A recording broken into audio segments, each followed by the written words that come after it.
사도의 신앙교회에서 특별히 말씀을 얼마만큼 중요하게 여기는지 마지막 이제 이 영생에 이르는 길 마무리하면서 매듭 지으면서 또 이야기하는 것이 있습니다. 그래 그걸 마지막으로 해서 나누었으면 좋겠습니다. 자, 30과 이제 들어가기 전에 또다시 하나 점검하십시다. 지난주에 제가 예배에 관련하여서 계속 반복되어지면서 우리 공부한 것, 예배에 대한 정의 두 가지가 있다라는 것을 늘 아셨죠? 첫 번째는 루터에 의한 정의, 죄인이 예배에 나와 엎드려 은혜를 받는 것입니다. 그것이 우리 전통적인 사도의 신앙교회의 예배론이었어요. 두 번째, 칼빈에 입각한 예배론은 구원받은 성도가, 하나님의 자녀가 예배를 통해서 하나님께 영광을 올려드리는 것이에요. 그래서 그것을 더 파생시켜 나가면 삶이 예배이기 때문에 그 예배 속에 하나님께 영광 올려드리는 삶이 되어져야 한다라고 웨스트민스터 소요리 문답 1번에 나와 있습니다. 정말 귀해요. 그렇기 때문에 무조건 개혁주의는 나쁜 거야, 아닌 거야 이렇게 하시지 마시고 지금도 계속해서 우리가 가진 것들, 강점들을 잘 발전시켜서 우리 안에서 더욱더 강하게 만들고 또 부족한 것들은 또 끌어와서 깊은 고찰 속에서 우리 안에서 잘 적용되어질 수 있도록 만들어 갔으면 좋겠습니다. 왜 이 이야기를 드리냐면은 예배와 함께 설교도 마찬가지예요. 설교에 관하여서 오해를 하시는 경우가 있어요. 그래서 설교와 지난주에는 설교와 성경 공부와의 상관관계성 속에서 이야기를 해드려요. 설교는 뭐라고 했죠?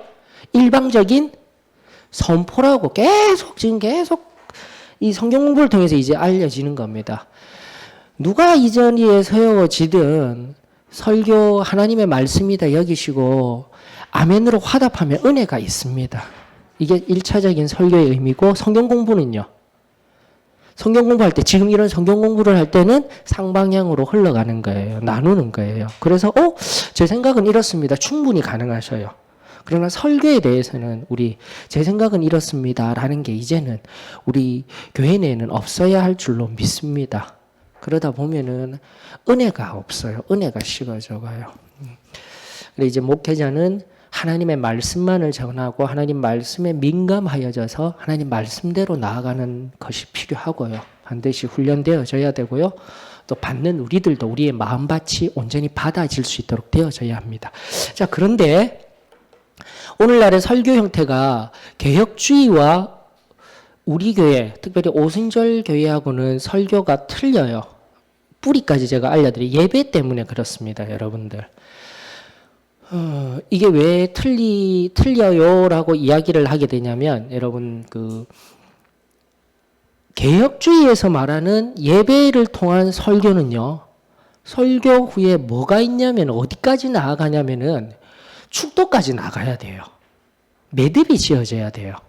굉장히 중요한 부분입니다. 근데 이것을 오해하시는 분들이 생각보다 사도의 신앙교회 내에 많으시더라고요. 개혁주의적인 관점을 가지시는 분들이. 다시 말합니다. 설교는요, 하나님 말씀했다고 기도하십시다 끝나는 게 아니라 개혁주의 안에서는 설교하고 나서 함께 무슨 시간이 있냐면 통성기도 시간이 있어요. 함께 다 같이 말씀을 놓고 그 말씀의 결말을 가지고 예수 그리스도의 은혜로 묶어서 목사님이 다 해야 되는 거예요. 이게 핵심이에요. 개혁주의 안에 설교 중심적인, 말씀 중심적인 관점이 녹아 있는 거예요. 이걸 아셔야 됩니다. 그래서 설교단에서 설교 끝마치고 기도하십시다 하죠. 기도하고 말씀에 대한 기도하고 난 뒤에는 다 같이 찬송 불러요. 찬송 계속 부르면서 그 말씀에 대한 것과 연관하여져서 함께 또다시 은혜들이 흘러가게 만듭니다. 그렇게 하고 나서 마지막에 뭐가 있죠? 축도로 마무리하는 거예요. 그걸 설교자가, 목사님이 감당하는 거예요. 이게 개혁주의입니다. 그러면서 결국 목사님이 은혜를 주시고 목사님이 말씀을 통해서 은혜를 주신다라는 개념이 생겨나면서 여러분들 얘기 잘하는 나갈 때 목사님 말씀에 대한 은혜 받았습니다라는 이 얘기가 바로 여기에 녹아져 있는 거예요. 자, 그런데 우리 교회 안에서는요. 그래서 계속 성경 공부 시간을 통해서 알려드리고 있잖아요. 말씀은 어디로 가기 위한 통로예요? 기도로 가기 위한 과정일 뿐입니다. 이게 달라요. 굉장히 중요한 관점입니다, 여러분들. 은혜를 목사님이 설교자가 주는 것이 아닙니다. 그래서 사도의 신앙교회에서는 목회자는 정말 성품이 유연해야 돼요. 목회는 정말 유연하게 하는 게 사도의 신앙교회의 목회입니다. 감독자라고 해서 강력하게 하는 게 아니에요. 근데 설교자는 오히려 강해야 돼요. 강력한 설교가 흘러나오게 만들어야 돼요. 그래서 사도의 신앙 본부교회에 보게 되면은 목회자는 될 수 없으되 설교자가 되시는 분들은 참 많아요. 강력하게 말씀 전하시는 분들, 이제 교회의 장로와 같은 역할을 하시면서, 우리 한국교회 같은 일하시면서도, 사업을 하시면서도, 성함을 늘 잃어버려요. 게리 올슨인지 하여튼, 와, 정말 설교 들으면은 정말 강력하게 설교하셔요. 그러나 절대 그분은 목회자가 될 수는 없으셔요. 왜냐하면 목회는 철저하게 양무리들을 편안하게 만드는 게 목회입니다.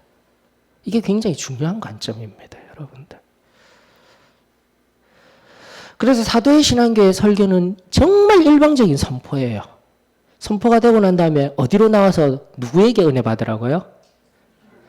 하나님 앞에 나와서 하나님이 주시는 은혜를 경험해야 된다. 사도의 신앙교회의 방법이 아니라 원래 우리가 회복해야 할, 교회가 온전히 회복해야 할 은혜입니다. 근데 이제 개혁교회 안에서는 워낙 말씀 중심에, 그리고 목회자 중심이 하다 보니까 목회자분이, 그래 10번 중 한 번만 터뜨려도 괜찮은 거예요. 그러면 목사님이 거지 하나님과 같이 여겨질 수 있는 게 거기에 있는 거예요, 여러분들. 이런 함정들에 빠지시면 안 됩니다.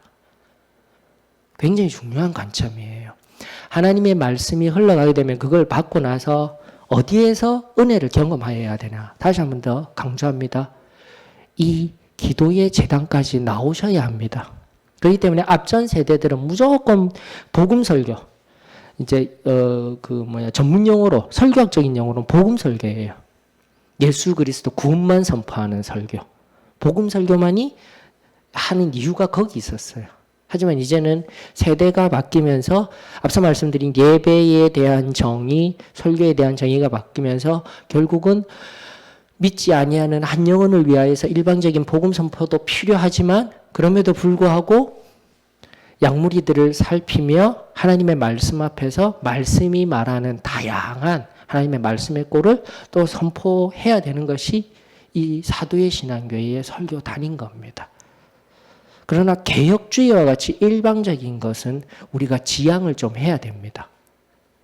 그래서 개혁주의는 철저하게 말씀 중심이에요. 성령 이제 들어와서 성령 이야기를 하고 있지만 철저하게 목사님이 선포하시고, 우리 한국교회의 전통입니다. 통성기도. 그리고 통성기도라는 용어를 잘못 사용하시면 안 됩니다. 여기에 나와서 기도하는 거 통성기도입니까? 아니에요. 통성기도는 어떤 기도냐면, 자, 기도하십시다 하고 주여 삼창하십시다 하죠. 주여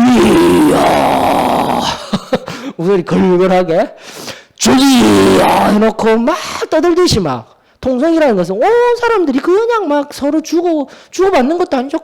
그냥 입에서 다 같이 하는 게 이게 통성기도입니다. 저희 교회는 그렇게 기도하지는 않습니다. 통성기도라는 용어보다 어떻게 해요? 여기에 나와서 하나님 앞에 1차적으로는 자신이 아직 죄를 해결하지 못하였으면 무슨 기도요? 회개의 기도와 죄 간구의 기도가 하나님 앞에 올려드려야 되고, 또 그 하나님 앞에 오늘 말씀을 통해서 말씀에 은혜 받은 것이 있다. 말씀 붙들고 내 부족함들, 연약함들 발견했다라면 하나님 앞에 내어드리고 하나님이 일하실 수 있도록 해야 됩니다. 물론 미국 교회에서도 내려가서 한 영혼을 바라보면서 한 영혼을 위해서 기도하지만은 우리 선교사님은 굉장히 특별한 경우였다고 하시더라고요. 목회자분들이 결코 하나님이 일하시는 것을 방해하지 아니하는 게 사도의 신앙교회의 방법입니다. 근데 우리 선교사님은 굉장히 특별하셨다라는 거에 한 영혼 붙들고 막 눈물을 기도하시잖아요. 그 나쁜 게 아니에요, 결코. 특별하신 경우였어요. 진짜 한 영혼을 사랑하시면서 내어주신 것인데, 기도에 대한 두 번째 오해. 한 사람 붙들고 하는 것만이 기도입니다. 그러면 저는 여러분들 목회 실패하고 있는 거잖아요. 제가 여기 이 단위에서 어떤 기도를 하는지 하나님이 아셔요. 정말 이 단을 통하여서 하나님의 은혜가 흘러가도록 목회자이든지 누구라도 우상이 되지 아니하고 성령 하나님이 일하실 수 있도록 만들어드리기 위해서. 그러나 그것은 방법에 다를 뿐이에요. 원칙적으로 다시 돌아갑니다, 여러분들. 다시 한 번 더 예배를 통하여서, 설교를 통하여서 사도의 신앙교회, 아니 엄밀히 따지면 구약적인 제사를 통해서 모든 성경적으로 바라봤을 때 은혜 받는 것은 누구에게 받는 겁니까? 하나님 앞에 받아야 돼요. 그래서 우리 보고 뭐 사도의 신앙교회가 뭐 우리 보고 제사장직 하는데요. 아니요. 조금만 뜯어서 바라보게 되면 개혁주의가 오히려 더 제사장 구약적인 제사장직에 더 입각한 목회 방법론이에요. 방금 얘기해 드린 대로 목사님이 전부 다 싸매시니까요. 굉장히 중요합니다. 이런 부분들. 그러면서 저는 우리 소망교회가 예배 듣고 말씀의 은혜 받았습니다 하고 기도 시간을 가지지 아니하는 것, 이건 결코 없어야 될 줄로 믿습니다. 반드시 하나님 말씀 붙들고 하나님 앞에 나와 충분히 기도하고 하나님의 은혜를 경험하는 시간을 가지게 될 때 그 하나님 앞에 끊임없이 은혜가 흘러나가는 것, 그것이 순전한 은혜인 줄로 믿습니다. 꼭 기억하셔야 돼요. 꼭 기억하셔야 돼요.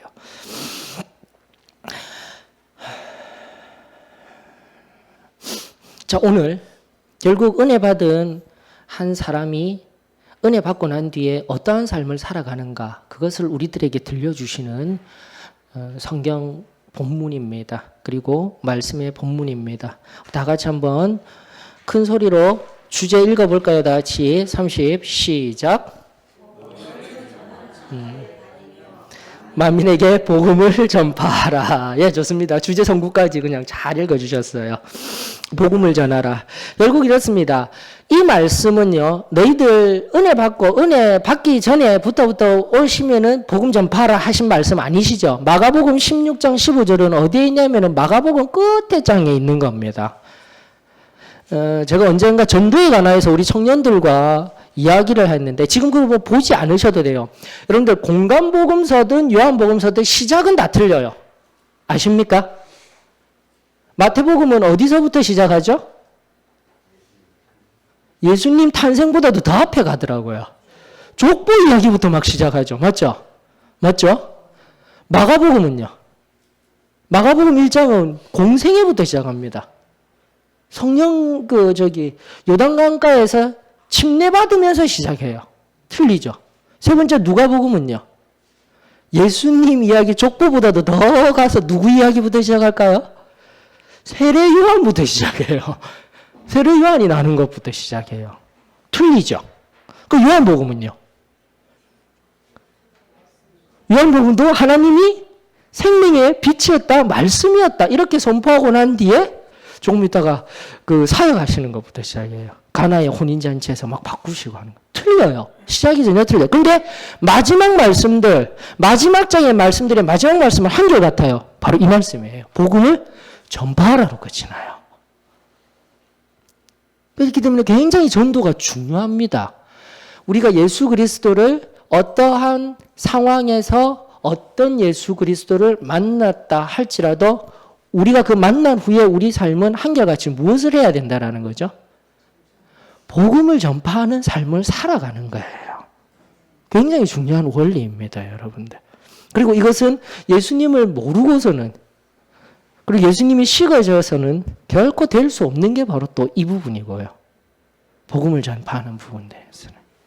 그래서 오늘 이 시간을 통해서 우리의 마음을 다시 한 번 더 다잡으면서, 시간이 없어서 제가 사복음서는 살펴드리지 아니할 것입니다. 그러나 꼭 확인해 보셔요. 각 복음 마지막 부분이에요. 각 복음서 마지막 마태복음 28장, 마가복음 16장, 누가복음 24장, 요한복음 21장 전부 다 마지막에는 복음 증거하라는 말씀이에요. 마지막 굉장히 중요합니다. 자, 그러면서 오늘 또 은혜 받고 난 뒤에 어떻게 살아야 하는지 우리 성경 공부 시간을 통하여서 명확하게 우리 살펴볼 수 있기를 원합니다. 자, 우리 읽어볼까요? 늦게 온 죄로 이은혜 자매님. 제가 이러면서 이제 또 한 번 더 주지시킵니다. 이 녀석들아 빨리 와. 재미난 시간들 나누시고 오신 거 압니다. 그래도 우리 자꾸 빨리 와서 앉아서 자리를 좀 채워주셨으면 좋겠습니다. 읽어주셔요, 한 문단. 예, 처음입니다. 다행히. 여러분은 거듭난 그리스도인으로 여러분의 삶 속에 일어난 일을 다른 사람들에게 말하기 시작하십니다. 주님을 섬기면서 여러분이 발견한 그 기쁨과 평화를 그들도 알기를 바랄 것입니다. 그러나 여러분의 열심이 여러분의 지식을 앞서갈 수 있습니다. 사람들이 여러분이 미처 대답할 말을 준비하지 못한 질문들로 공격해 오면 여러분들은 어떻게 설명해야 할지 몰라 고민에 빠지기 쉽습니다. 아주 중요한 것입니다. 내가 하나님 앞에 은혜 받으면 이 은혜를 어떻게 하고 싶다고요? 전하고 싶은 거예요. 이제 이번 주에 여러분들 가정재단 사업에서 사실 본문의 말씀 보면 다른 거 아닙니다. 거라사인 지방에 귀신 들린 자, 무덤 속에서 노임을 받은 자, 예수님 따라가겠습니다 했을 때 뭐 하라고 했죠? 예수님이 가서 전하라고 하였어요. 꼭 가정재단 사할 때 살펴보셔요. 그런데 이 은혜가 있으면은요, 반드시 이 귀한 받은 은혜들을 전하고 싶은 게 본래 본성이에요. 은혜 받은 자의 본성이에요. 어떻게 하든지. 입으로뿐만이 아니라 행함으로. 모든 전인격적으로 될 수 있는 은혜입니다. 어떠셔요? 우리 모두 은혜 받았을 때 그러한 체험들 다 있으시죠? 여기 계신 모든 분들 처음 은혜 받고 그냥 나가셔서 막 전하고 하셨잖아요. 근데 특별히 목사인 저는 더 해야 되겠죠. 근데 제가 5년까지는 하여튼 참을 겁니다. 5년까지는 자꾸 여기 가르치는 것에, 가르치는 사역에 초점을 맞추어서 여기 안을 영적으로 일어나게끔 최소한 만들고 나가서 전하게 될 때 오는 사람들에 관해서 여러분들이 폐쇄적인 문화가 되면 안 돼요. 이게 핵심이에요, 지금.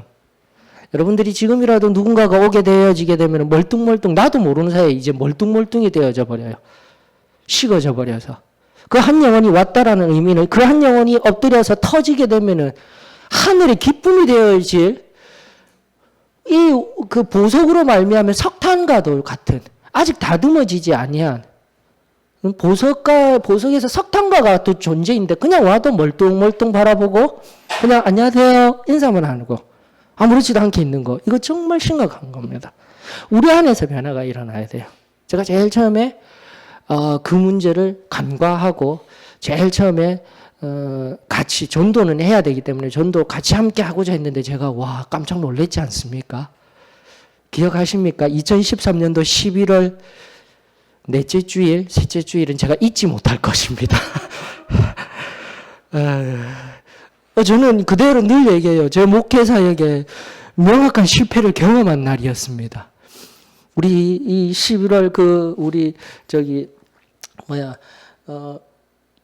교회 기념일이죠. 교회 창립 기념일 날 우리 믿지 아니하는 사람들 처음에는 상박인대를 모두 다 데리고 와야 됩니다. 한 사람씩 데리고 와야 됩니다. 하는데 안 돼요. 그래서 후반기 때 뭐라고 했냐면 가족 중 한 사람이라도 데려오십시오. 근데 제가 그때 말 안 해요. 그래서 제가 이게 답이 아니었구나. 이게 아니었구나 하면서 제가 이제 완전히 수정을 한 거죠. 그 부분만큼 지금 기다리는 거예요. 우리 안에 정말 이 부분은 기다리고 이렇게 되어서 될 것이 아니구나. 우리가 지금 말씀 앞에서 깨어나고 정말 소중한 것이 무엇인가를 알아야 되겠구나. 그래서 지금 계속 가는 거예요. 그리고 5년 뒤에 재신임 반드시 받는다고 하였습니다. 감독자라고 하여서도 여러분들의 의견을 묻고 감독이 정하는 거, 의사결정하는 것이지 전부 회의를 들어서 다 들어야 돼요, 여러분들. 진정한 감독제를 해 나아갈 것입니다.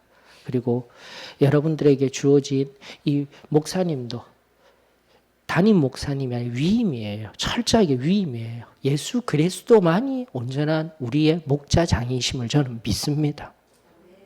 자꾸 성경 공부를 통해서 바른 교회관을 심겨지고 있는 거예요.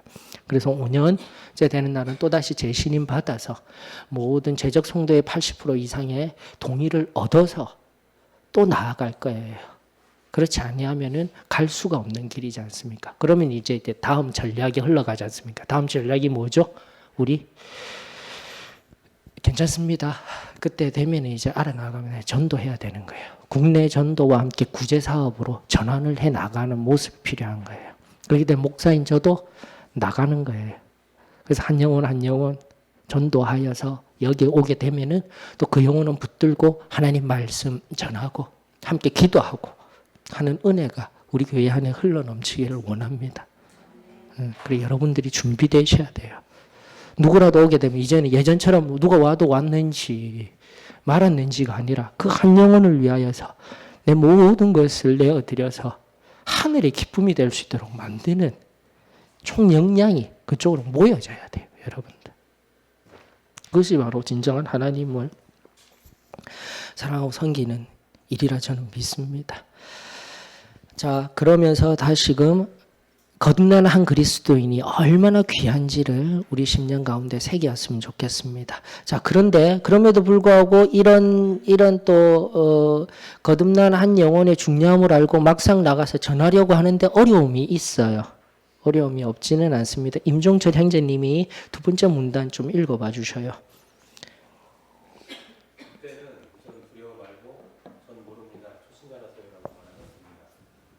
만일 사람들이 당신이 모른다고 해서 혹은 어떤 다른 이유로 두려워하면 입장의 무기를 사용하십시오. 그것이 무엇이냐고요? 여러분의 개인적인 신앙 체험입니다.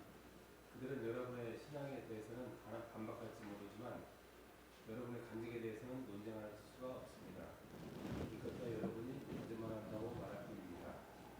주님이 여러분의 삶을 변화시켜 주신 사실을 사람들에게 알렸는데도 아무 반응이 없다고 해서 당황하지 마십시오. 믿을 만한 사람의 증언은 법정에서 매우 큰 비중을 차지합니다. 어두움에서 빛으로 옮겨진 사실에 대한 표현은 다른 사람에게 강력한 영향을 줍니다. 자, 우리가 다른 사람에게 복음을 증거할 때 강력한 힘이 되고 능력이 되는 것이 뭐라고요? 신앙 간증이에요. 우리 간증하던 것들. 이게 우리 뭐 또 이재 자매가 밴드에 올려가지고 보셨죠? 그 할머니의 간증? 근데 그 할머니 간증 보면서 예전에 우리 교회 간증이랑 동일해요. 오늘 받은 그대로 개인 간증하는데 그것은 이제 그 제가 춘천에 이번 주에 다녀왔어요. 가면서 거기 그 교회까지 가서 별다른 것 없더라고요. 평일에도 보고 저는 어디 뭐가 있다라면 제 발로 가야 됩니다. 제가 직접 눈으로 봐야 돼요. 그리고 영적으로 경험을 해봐야 돼요. 그러면서 특별한 것은 없는데 단 하나 살아있는 거 하나 특장점을 끄집어 올리는 거예요. 언제 춘천 한소만교회 소개시켜드렸죠? 예배 때, 성경 공부 때. 그렇습니다. 하여튼 부활, 김성노 목사님이 부활만 잘해요. 거기는 와 기가 막힙니다. 부활만 가지고 무조건 성경 어디 곳을 켜도 부활의 주님 전부예요. 저기 연세중앙교회 윤석전 목사님 어느 본문 펴도 오직 보혈의 주님만 선포하고 참 귀하신 분들이에요. 그런 분들이 예전에 뭐 윤석전 목사님 같은 경우도 2단 3단 소리 들으셨는데 저는 정말 귀하신 분이에요. 복음 설교 주의 보혈만 전하는 데는 그분만 한 분 없으시고 정말 기도 뭐 10시간씩 하루에 정말 그렇게 하시는 분. 제가 감히 따라갈 수도 없으신 귀하신 분이에요. 물론 진리 앞에서 할 말은 많습니다. 그럼에도 불구하고 다들 귀하게 사용하시는 분들이에요. 그렇기 때문에 다시금 성경 공부 시간을 통해서 우리 얘기합니다. 우리 교회만 구원이 있는 건 아닙니다. 이제 더 이상 그런 얘기 하지 마셔요. 우리 교회만 구원 있고 우리 교회 밖을 벗어나가면 구원 없다. 이런 얘기는 우리 앞전 세대의 뜨거웠던 신앙으로 남겨두자고요. 잘못됐다가 아닙니다. 그러나 이제부터는 그렇게 하지 마십시다. 오히려 적지만 진리 발견하고 영적으로 깨어서 몸부림치는 목회자들이 있기 때문에 하나님께서 진노의 잔을 붓지 아니한다고 저는 믿습니다. 아직도 한 영혼을 향하여서 뜨겁게 외치는 분들이 있어요. 우리 교회 안에서만 우리 교회만 구원이 있다 이 얘기는 이제 더 이상 우리 교회 안에서는 사라져야 할 개념이자 용어인 줄로 저는 믿습니다. 그러면서요 정말 그 개혁주의 앞서 말했죠. 개혁주의 안에서 완전히 시스템이 파괴된 거예요. 이 말의 의미는 뭐냐면 지금 단을 섬기시는 분들 우리 지금 기도도 올라가고 계시죠? 직분 받아야 올라갑니다. 개혁교회 안에서는. 그리고 장로님들 아무리 막 위대한 장로님이 되셔도 절대 넘볼 수 없는 권이 뭡니까? 설교권이에요. 설교 못 하셔요, 장로님들은. 성경 공부까지는 그나마 온누리교회에서는 그나마 괜찮아요. 막 하고. 성경 공부는 막 장로님들, 김봉주 장로님 지금은 목사님이 되셨던데 예전에 성경 공부 정말 열심히 하신 분들은 장로님은 거기까지 하지만 설교단 절대 안 내어놓습니다. 나아가 예배 중에 평신도가 일어나서 자신의 받은 은혜들 증거한다는 거 이거는 뭐 말도 못하는 거예요. 하지만 그 교회는 하더라는 거예요. 근데 바꾸어서 우리 교회는 언제부터 했죠? 우리는 처음부터 했어요. 처음부터. 이게 성경적이었던 거예요. 그리고 나아가 우리 장로님 뿐만 아니라 여러분들 은혜 받고 하나님 앞에서 진정 하나님 말씀을 증거하는 그 강력한 은혜에 붙들린 분이 있으면은 다른 거 없어요. 구원, 성결, 성령 침례 받고 말씀을 온전히 전할 참된 것만 붙들리면 어떻게 했습니까? 말씀 사역자로 세워지는 겁니다. 신학을 해서 목사 안수 받아서가 아니에요. 이게 허물어져 있더라고요. 거기에는. 그래서 중간에 일어나서 예배 중에 일어나서 이거는 상상도 못할 일이에요. 개혁주의 내에서는. 근데 자기가 받은 은혜들을 증거하는데 우리는 언제부터 이거 하고 있었는데. 근데 내가 받은 은혜들, 은혜의 간증들 식어지지 아니하기를 원합니다. 그래서 거기는 15분씩 각 카테고리로 다 나누었어요.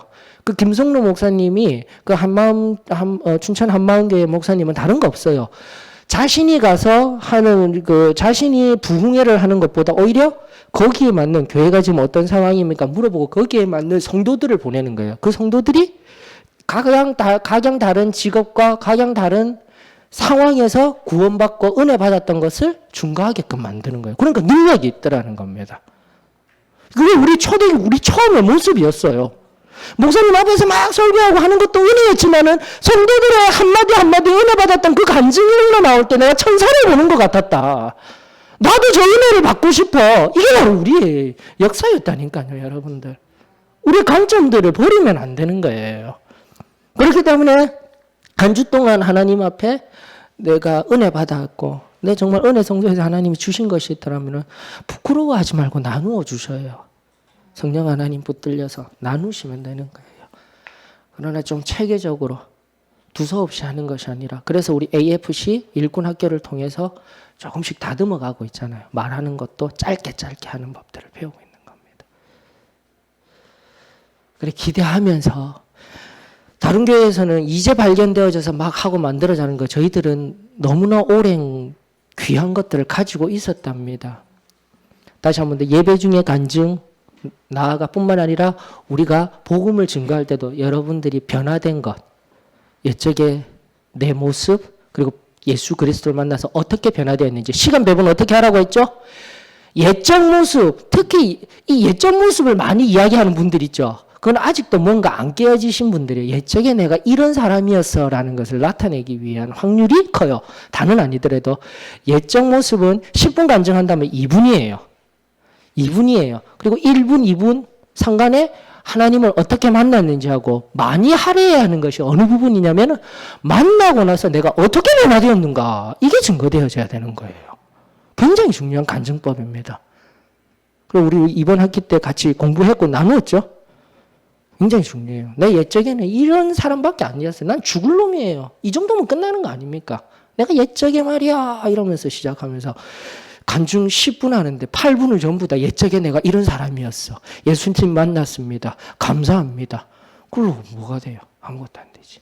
그 원리들을 하나하나 찾아서 이제는 만들어 나가야 됩니다. 그래서 내 간증을 아마 정립해보는 거 이번 AFC 일꾼학교에서도 하셨는데 참고로 광고 드립니다. 간증 내셔요. 간증. 간증 안 내신 분들이 계셔요. 반드시 내셔야 합니다.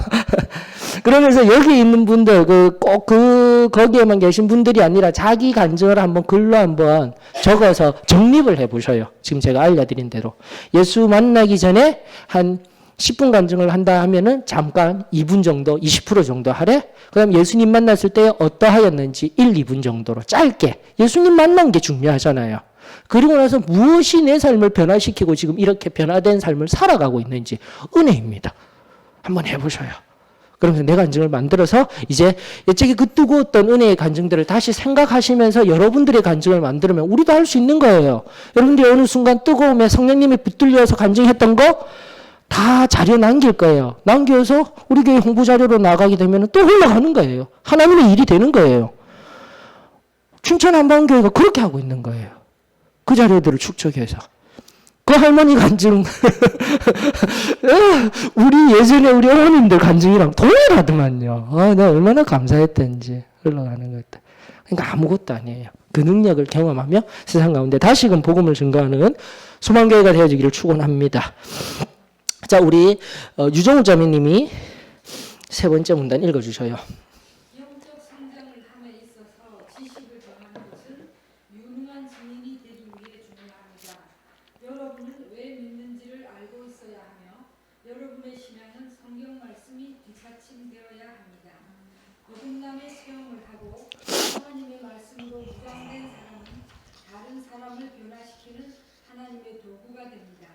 여러분의 구세주를 위한 증인이 되십시오. 중요하죠. 세 번째 문단.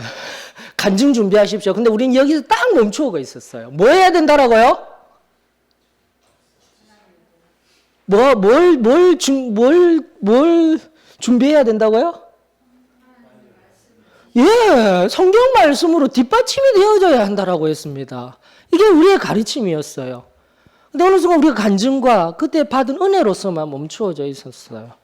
다시 한 번 더 하나님 주신 이 귀한 생명의 말씀들을 통하여서 우리의 신앙들을 증거하며 나타내며 나아갈 때 바로 그 간증들, 그 복음의 일함의 역사가 능력이 되는 것입니다.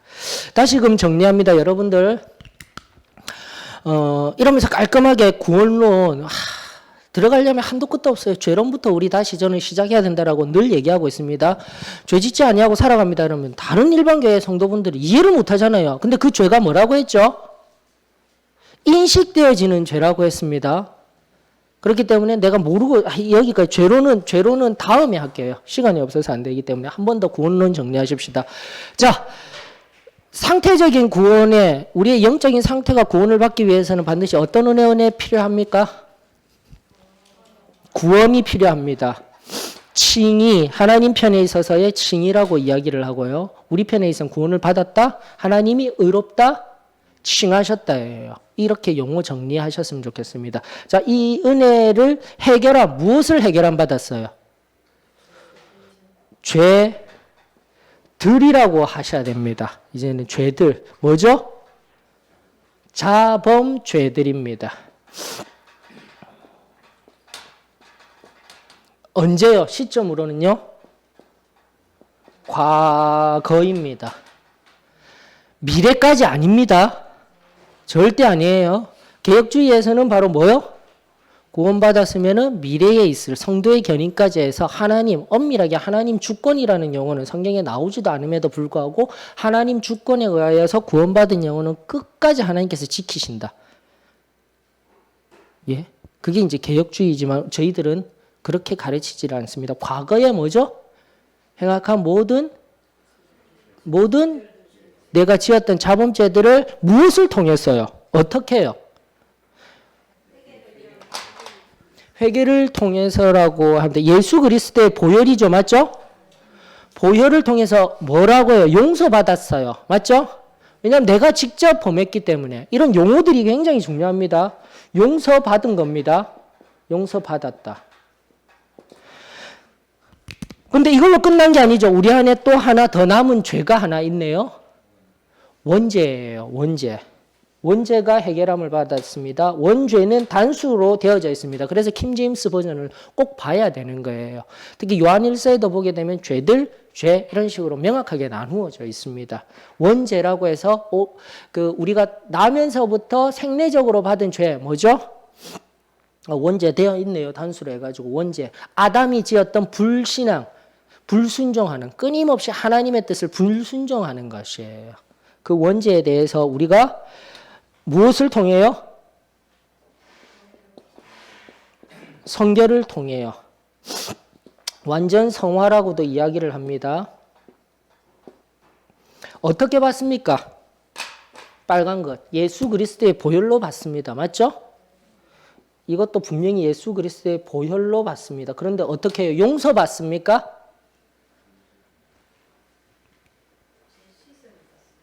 씻음. 또요. 뿌리가 뽑히는 것. 또요. 거룩하게 되는 것. 또요. 그렇죠. 그 용어가 나왔으면 좋겠습니다. 앞서 자범죄들은 내가 직접 행한 것이기 때문에 용서를 구하여야 합니다. 하나님 용서를 구합니다 하면서 회개가 반드시 필요해요. 회개. 자, 고식적으로 얘기하면 반드시 뭐가 필요하다고요? 구원받을 때는 회개가 필요합니다. 정말 중요하죠. 자, 그러면은 내가 범한 죄가 아니잖아요. 원죄는 날 때부터 내가 받은 거잖아요. 회개할 필요가 있습니까? 없습니까? 그러니까 여기에서 자꾸 헷갈려 하시는 거예요. 여러분들 성결함 받을 때는 회개하지 마셔요. 뒤돌아설 일이 아니라 여기는 헌신이 필요한 겁니다. 우리가 말하는 헌신이 필요한 거예요. 이 헌신은 99.9999%가 아니라 성경에서 끊임없이 이야기하는 십자가에서 어떻게 해요? 나 자신이 죽어야 되는 거예요. 100% 나 자신을 부인하는 것. 자기 부인이라고도 이야기를 합니다. 근데 이런 얘기 개혁주의에서도 다 합니다. 근데 이거는 제자도와 연결된 거예요. 하지만 우리는 아직도 온전한 구원의 상태에 이르지를 못한 거예요. 성결까지 가야 상태적으로, 영혼의 상태적으로 어떠한 자리예요? 구원에 이룬 거예요, 여러분들. 굉장히 중요한 개념입니다. 그러니까 제발 여기 구원만 가지고 있게 되면은 결국 내 안에 생리적인 죄가 어떻게 해요? 우리 자신을 또다시 범죄하게 만들어 버립니다. 그런데 구원받은 후에 우리는 빠른 시간 안에 어떻게 하라고요?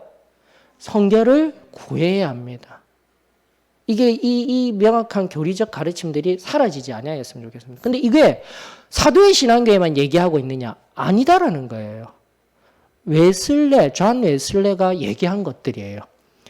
그리고 일반 성결교단 조금씩 틀리지만은 성결교단은 이 성결을 우리 성령 침례하고도 비슷한 개념으로도 얘기를 하더라고요. 그러나 다시 한 번 더 죄들과 원죄가 있습니다 해서 구원의 이론론이 아니라 구원의 이중론을 이야기하는 곳이 우리 교회만 있는 게 아니다라는 것 다시 한 번 더 그 학문적으로 이야기를 해드릴게요. 이성적으로. 그렇기 때문에 이런 얘기하면은 이단이라고 얘기하던데요. 그 모르는 얘기예요. 장로교회라는 그 개혁주의야매. 그래서 이런 모든 구원, 성결, 나아가 시간도 과거, 현재, 미래의 죄까지도. 그러다 보니 지금 예전 얘기 드리잖아요. 고신 측의 남포교회 원로 목사님이셨던 박영선 목사님의 신랄하게 그 고신 측이 굉장히 보수적임에도 불구하고 신랄하게 한국교회 비판하잖아요. 이런 얘기에서 모든 과거의 죄, 미래의 죄까지 하나님의 견인으로 간다니까 성도들을 완전히 구원파 이단하고 똑같이 만들어 놨더라고. 그게 어떻게 복음이냐고 굉장히 비판하시는 분이에요. 아니에요. 그러면서 칭의 다음에 있는 성화의 이야기들을 좀 더 깊이 얘기하시는 거예요. 그러나 우리는 뭐요? 성결. 완전 성화를 통하여서 글로리피케이션이라고 지난주 설교 가운데 말씀드렸습니다. 8장 30절 말씀 영화롭게 되었느니라 이미 과거형으로 이게 나왔어요. 여러분들. 오히려 성경적인 핵심이에요. 이런 부분들이. 그래서 이 두 가지 구원 성결함을 받는 것이 영적인 상태적으로 뭐죠? 구원이에요. 엄밀하게 이야기를 하면 이게 온전한 구원이에요. 영적인 상태적으로. 그런데 여기서 하나 더 받아야 되는 거 있죠. 그게 뭡니까? 성령 침례. 그래 성령 침례를 오늘날 은사주의에 관해서도 성경 공부하면서 얘기해 드렸습니다. 뭐 1940년대 50년대 존 윈보라고 저기 토론토 뭐 블레싱 교회 나오고 지금 피터 와그너 박사 얘기하고 있는 그 빈야드 운동, 제3의 물결, 신사도 운동 거기에서도 또 여러 가지 나누어지만 저희 오순절교회 제일 처음에 하고는 전혀 다른 것들이에요. 그렇기 때문에 뭔가 굉장히 능력받는 거다. 은사받는 거다. 이리 생각하지만 절대 아니에요. 오순절교회가 이야기하는 것은 바로 이렇게 구원과 성결로 깨끗하게 비워진 심령 가운데 거룩하게 하나님 찬양하고 높여드리는 겁니다. 왜 그 성령 침례를 받느냐면은 봉사의 능력이라고 이야기를 하고 있어요. 다른 것 없습니다. 왜 제가 지금 이 이야기를 장황하게 지금 이 이야기를 하면 성령 침례를 받음으로 말미암아 내 입술, 내 행동을 주관하시며 세상에 무엇하기 위하여서요? 예수 그리스도를 전하는 능력을 받는 거예요. 그래서 성령으로 충만하게 되어져서 오히려 더 구원의 문제, 성결의 문제 속에 있는 원죄의 문제들이 우리를 죄짓게 하려는 문제들에서 성령님이 어떻게 하신다는 겁니까? 제어해 주시고 침범치 못하게 해주시고 한다라는 이 완전한 교리 앞에 우리가 다시금 서야 하지 않겠습니까? 성령으로 충만하여지게 되면 성령 침례 이후에 성령으로 충만한 역사를 경험하게 되면 우리는 순결한 영의 자리에서 지금 분명히 내가 잘못된 것이다. 이거 이렇게 하면 안 된다라는 것이 있으면 성령님께서 나를 결코 그 죄로 인도하지 아니할 줄로 믿습니다. 승리케 하십니다. 이게 무너지면 안 되는 거예요. 근데 오늘날 이제 우리 사도의 신앙교회에서도 도저히 그게 안 돼. 도저히 그게 안 돼. 안 되는 거 아닙니다. 그래서 한 걸음 한 걸음 나아갈 거예요. 내 입의 말, 내 행함, 다시 한번 더 이 진리 가운데 활활 타올라서 이것이 진정한 하나님의 참된 진리임을 우리 삶을 통하여서 저 혼자 아닙니다. 여러분들 한 사람 한 사람의 삶을 통해서 다시 좀 새롭게 일어나는 역사가 있기를 원합니다. 그럼 명확하게 잡으셔요. 구원, 성결, 성령 침례가 무엇인지. 그래서 제대로 이해가 되지 아니하였다라면은 확실하게 알기를 원합니다. 그러면서 이제 격가지가 되어진 게 뭐냐면 성결의 문제가 해결되어지면 내 속에 생내적인 온죄가 해결되어졌기 때문에 내 안으로부터 막 일어나는 욕구들은 철저하게 성령 하나님이 만져주십니다.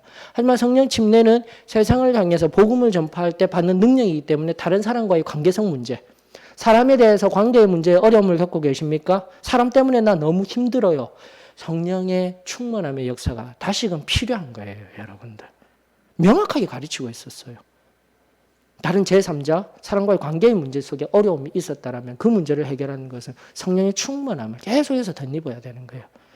그럼 어떻게 덧입습니까? 기도해서 엎드려서 하나님이 지금 내 안에 계시고 나를 덮어주시고 나에게 지금도 만나주시고 일하여 주시는 그거 기도할 때마다 경험되어집니다.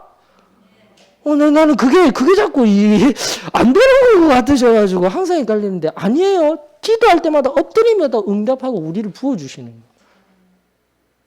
그러면서 일어나는 거지. 잠시 엎드려서 10분 기도했으니까 내가 기도하고 일어나. 그런 거 아니잖아요. 하나님 앞에 응답받을 때까지. 바로 성령으로 충만한 자리에 있을 때까지. 그래서 예배 때만 드리는 것이 아니라 우리의 삶에 매일매일의 삶 속에 이게 흘러가야 된다라고. 그래서 말씀 묵상하면서 우리 기도하십시다. 또 하나님의 눈앞에 내어놓으십시다. 이게 훈련이 되어져야 합니다. 많이 밀려왔다라면 다시금 이 진리를 기본으로 하여서 하나하나 다시금 내 걸음을 세워나가면 반드시 우리 하나님께서 일하십니다. 그러면서 체계적으로 이렇게 나아갔지만 이 새 은혜를 다 체험한 사람에게 있어서 가장 중요한 것은 뭐라고 했죠? 성결입니다. 성결. 이 성결을 늘 체크하셔요. 성결을 체크해서 내가 하나님 앞에 진정으로 지금도 내가 좋아하는 것 우선순위의 문제. 그래 한 청년은 그렇게 얘기를 하거든요. 맞아요. 우선순위의 문제예요. 내가 세상의 일, 어떤 성공 이 문제를 선택하기 전에 하나님 앞에 내가 해야 할 것들이 먼저 되어지게 되면 성결한 상태인 거예요. 쉽게 생각하셔요. 하나님 앞에 100% 내가 내어드리고 있는 삶입니다. 죽은 삶이에요. 근데 그게 안 되고 하나님보다도 더 뭔가가 있다면 내가 이 100%의 헌신이 안 되고 있는 거예요. 그렇다면 뭐가 들어오는 겁니까? 죄가 들어오는 거예요. 그로 인하여서. 우리를 이 자범죄의 문제로 들어가게 하는 구원이 약해집니다. 구원의 문제까지도 내려가게 되는 거예요. 그리고 이 문제가 해결이 안 되면은 하나님 앞에 온전한 빈 그릇이 되지 않았는데 어떻게 성령님이 오셔서 우리를 채워주십니까? 그 10년 가운데 껄끄러움이 있는데 성령님이 오셔서 그 거룩하신 분이 우리의 껄끄러운 10년 가운데 자정하여 주십니까? 절대 안 됩니다.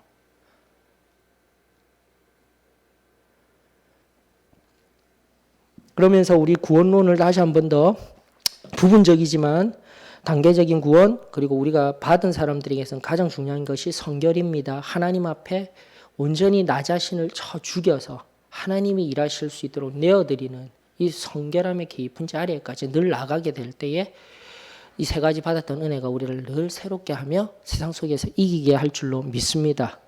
그렇게 될 때에 무엇이 되냐면 바로 성령 침례의 역사, 성령 충만함의 역사가 일어나면 내가 삶 속에서 예수 그리스도를 능력 있게 증거할 수 있게 되는 것입니다, 여러분들.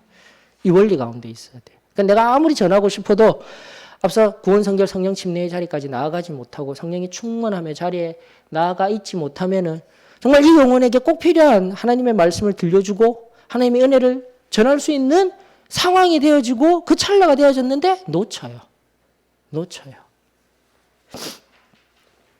그렇게 한 영혼을 위한 그 삶의 정황 속에서 자꾸 그런 안타까움이 있더라면은 우리 다시금 엎드려서 한 영혼을 향하여 불붙는 그런 마음으로 나아가는 역사가 있기를 원합니다.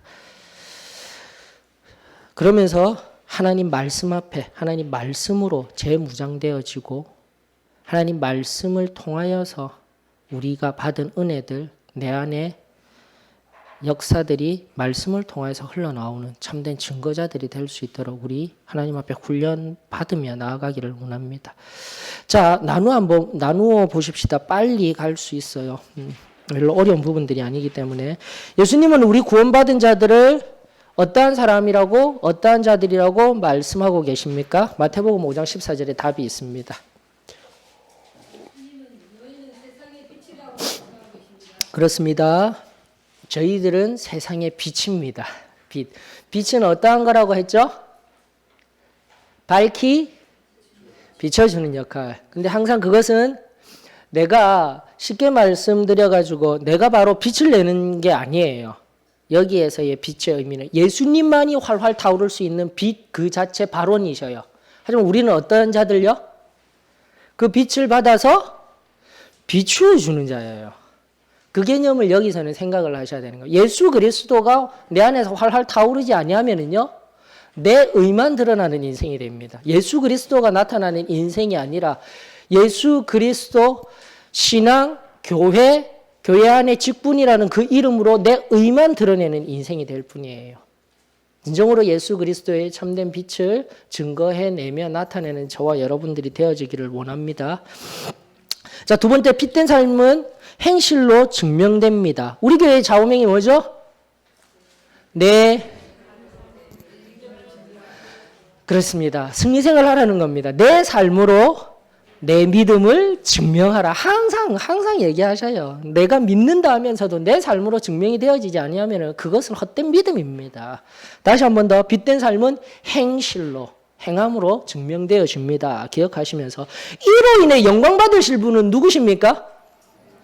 마태복음 5장 16절에 명확하게 나타나고 있는 거예요. 그래서 다시 아울러서 얘기 드립니다. 예수 그리스도가 내 안에서 발광체로서 내 안에서 발광하고 계시고 발현하고 계시면 나는 비추어주는 역할, 내가 영광받고 내 명성이 높아지는 것이 아니라 내가 드러나는 것이 아니라 누가요?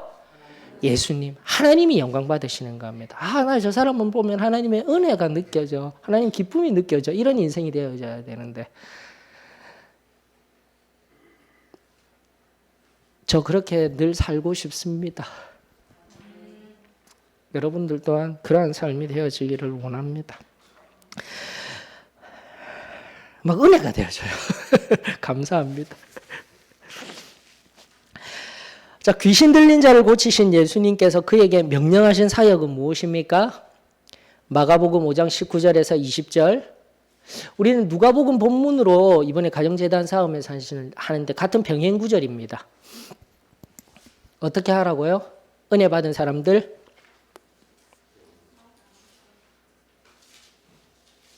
큰 소리로 얘기해 주셔요.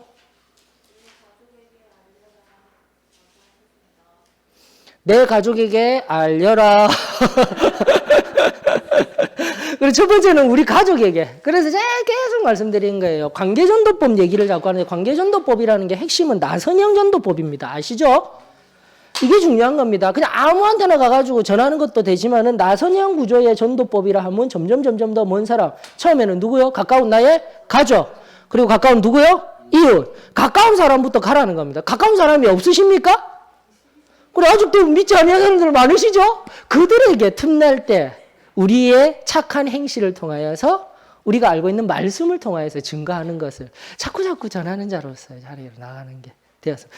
자, 그러면서 가족에게 자신이 이 노임받은 것을, 귀신에게 노임받은 것을 가족들에게 가서 전하고 또 어떻게 해요? 20절이 뭐라고 이야기하고 있습니까? 데가폴리 전 지역, 데카폴리스라고 하여서 이거 테크론이죠. 10개 도시입니다.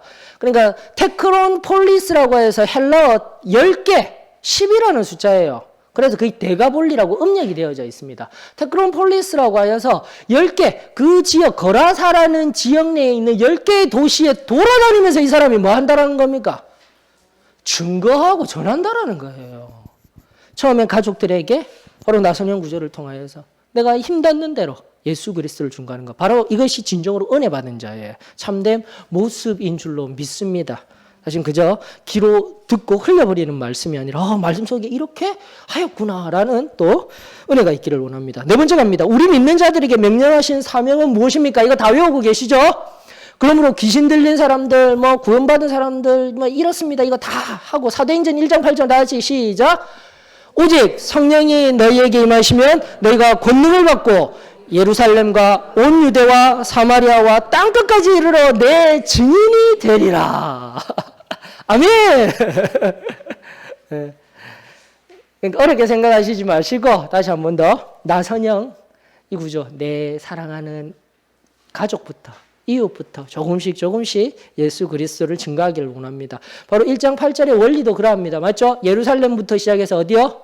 유대, 사마리아, 땅끝 이렇게 확장해 가는 것. 영역의 확장함도 있습니다. 근데 그것을 전하기 위해서 반드시 뭐가 필요하다고요? 오직 성령이 임하셔야 되는 겁니다. 권능이 임해야 되는 거예요. 철저하게 성경은 그렇게 이야기하고 있습니다. 그럼 그렇다면 반대로 구원받고 그냥 아직 성령이 임하시지 아니하셨기 때문에 안 가도 됩니까? 가야 되죠. 왜 그럴까요? 나가면 아멘. 예, 그것도 답입니다. 예, 감사해요. 근데 성령을요 비인격적으로 생각하기 때문입니다. 지금도 능력이라고 얘기를 했죠. 성령님은 구원받을 그때부터 인격적인 그분이 어떻게 하셔요? 나에게 찾아오시고 일하시는 거예요, 여러분들. 그러니까 완전하게 참된 능력을 받는 게 바로 구원의 성령 침례의 상태이지. 구원받았을 때부터 막 전하고 싶은 거예요, 여러분들. 그렇기 때문에 이 부족함들 내 입을 다스려 주시옵소서. 성령의 더 큰 능력이 필요하고 또 하나님의 말씀의 뒷받침이 필요하다라는 거예요. 이 원리들 속에서 한 걸음 한 걸음 나아가기를 원합니다. 마지막입니다. 이러한 사명을 감당하기 위해 준비되어져야 할 것들이 있습니다. 중요합니다. 베드로전서 3장 15절 우리가 다 같이 살펴봅니다.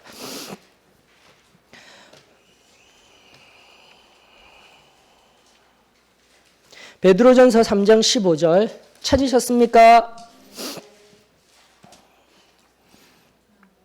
예, 다 같이 읽습니다. 시작. 너희 마음에 그리스도를 주로 삼아 거룩하게 하고 너희 속에 있는 소망에 관한 이유를 묻는 자에게는 대답할 것을 항상 준비하되 온유와 두려움으로 하고. 어떠세요? 여러분들 개혁주의 신앙으로 바라봐도 이거 왜 자꾸 성경이 눈에 확확 들어오지 않습니까? 항상 이중적인 모습이 보이지 않아요? 보입니까? 3장 15절 말씀에 너희는 그리스도를 어떻게 하라고요? 주로 삼고 구원받으라는 거예요. 참된 구세주로 보라는 거예요. 그럼 뭐 하라고 되어 있어요? 거룩하여져라. 성경이 끊임없이 이렇게 이야기하고 있는데 이걸 왜 하나로 묶어서 얘기를 하는지 도통 저는 모르겠습니다. 자꾸 이 신앙, 이 귀한 신앙들에 대해서 우리가 말씀 앞에서 점검을 받아야 됩니다. 우리가 가진 것들. 이것도 체크를 하셔서 참된 구원과 성결에 관한 도리가 또 이 말씀 속에 녹아 있구나. 성화로 그냥 흘려버리는 것이 아니라 거룩을 통하여서 하나님의 은혜를 경험하여야 하고 나서 뭐라고요? 너희 속에? 바로 구원의 이중성을 통해서 온전한 상태적인 구원을 이루었을 때에 참된 소망이 이루어지게 되는 거예요. 천국 소망을 가지게 되는 거예요. 그래서 세상 가운데 어떻게 전하라고요?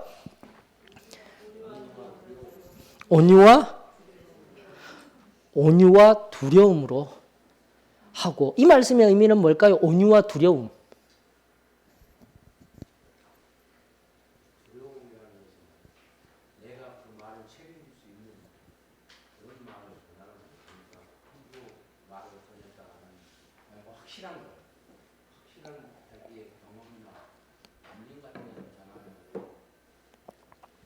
예, 좋습니다. 확실함. 함부로 아무렇게나 전하면 안 되겠죠. 또요? 나의 생각이 아닌 하나님의 뜻이 어디에 있나 그것을 살필 때에 내 생각이 드러날까봐 두려워하고 하나님 말씀이 나타나지 않을까봐 두려워하고 그런 것이 중요하죠. 예, 좋습니다. 근데 이제 성경을 바라보면서 항상 두려움 이런 용어들이 나오게 되면 믿는 자들에게는 다른 말로 자꾸 대치를 하면 돼요. 뭐죠? 경외입니다. 경외. 바로 하나님을 바라봄에 있어서 두려움이라는 용어라고 이렇게 사용되어졌지만 이 모든 헬라어적인 용어들을 살펴보게 되면 결국 믿지 아니하는 사람, 죄 가운데 범하는 사람은 그 심판주로서 바라보면서 두려워 떨 수 있지만 우리는요. 하나님의 온전한 은혜를 경험하고 하나님의 자녀가 된 우리는 그 정말 감히 범접할 수 없는 신적 현현 앞에서 우리는 아빠, 아버지잖아요. 맞죠? 가까우면서도 그 신적인 현현 앞에 참으로 경배하고 예배하고 경외할 수 있는 마음이 바로 이 두려움이라는 용어에서 대치되어져야 합니다. 다른 말로 하게 되면 우리 믿는 우리들에게는 온유와 경외함으로예요. 온유와 경외함으로 하나님 앞에 나아가는 은혜가 있기를 원합니다. 그런데 온유는 이미 성결을 통해서 이루어지는 우리의 마음의 상태입니다. 온유함이에요. 겸손함도 다 같이 들어갈 수 있겠죠. 경외함은요. 하나님 앞에 내가 늘 창조물임을 고백하며 살아야 됩니다. 교만하지 아니한 거예요. 다시 한 번 더 경외를 할 수 있다라는 것은 다른 말로 또 겸손할 수 있다라는 의미인 것입니다. 그렇게 하나님의 말씀들 바라보면서 하나님 앞에 나아가는데 이제 정말 중요한 말씀 뭐예요? 온유와 겸손함으로 뭐 하라고 되어 있어요? 준비해야 됩니다. 근데 제가 이제 지금 찾아보지는 않았는데 우리 성령님이 그 말하게 하실 거라고 얘기하는 말씀이 있었죠. 마태복음에 어디를 가든지 그 뭐 할 때요? 어떠한 상황이었습니까? 지난 학기 우리 AFC 성경학교 하신 분들은 다 배웠는데 비판받을 때입니다. 비판의 영역에 있어서 판단하고 비판의 영역에 있어서의 말씀이었어요. 그런데 그 말씀을 오늘도 이제 설교를 통해서 얘기하지만 한 절의 말씀을 끌어올라와서 내 모든 신앙의 상황에 다 적용을 하면 안 된다라는 거예요. 특히 오순절 교회 같은 경우에서도 우리들도 그런 오류들을 많이 범했습니다. 즉 하나님께서 뭐 하신다고요? 내 입에 말을 주셨기 때문에 어디든지 가든지 담대하게 그냥 가기만 하면 돼. 죄송합니다. 이제 성경을 이제 조금 공부하고 성경을 좀 깊이 바라봤던 그 말씀은 문맥 속에서 비판과 판단함에 있어서 멸시받고 하는 그 자리에서 내 입에 말을 담아주신다는 거지. 철저하게 하나님 증거하고 하는 것하고는 관계가 없습니다. 다시금 강조합니다. 사도의 신앙교에서도 바르게 가르치고 있어요. 그러면서 오직 간증하고 성령님의 붙들려서만 그냥 나가라는 것이 아니라 하나님의 말씀으로 준비되어져야 하는 거예요. 내적인 상태, 온유와 경외함으로 온유와 겸손으로 내적인 것 준비해야 되어지고 하나님의 말씀으로 준비되어지게 될 때에 참으로 놀라운 하나님의 은혜를 증거하게 될 줄로 믿습니다. 그러면서 우리 더 성경 공부 열심히 해야 되겠다. 되어지시죠? 어떠세요? 이제 지금 한 3년간 저하고 같이 해보면서 늘 끊임없이 저하고 성경 공부하시면서 더 좋아지셨지 나빠지신 건 없으시죠? 아이고 성경 공부하다 보니까 두려워서 난 도저히 못 나오겠다. 알면 알수록 지금까지 살아온 삶 때문에 내가 그런 것 때문에 그거 그렇게 하려고 성경 공부하는 거 아니잖아요. 맞죠? 더 깊이 하나님의 명확한 뜻 깨달아서 우리 세상 가운데 진정으로 하나님이 원하신 대로 살아내면 됩니다. 지금이라도 늦지 않았습니다. 하나님이 일하십니다. 하나님의 은혜가 또 이거름 나오신 여러분들 한 분 한 분 위해 축원합니다. 감사합니다. 우리 김학기 전도사님 기도하고 마치겠습니다.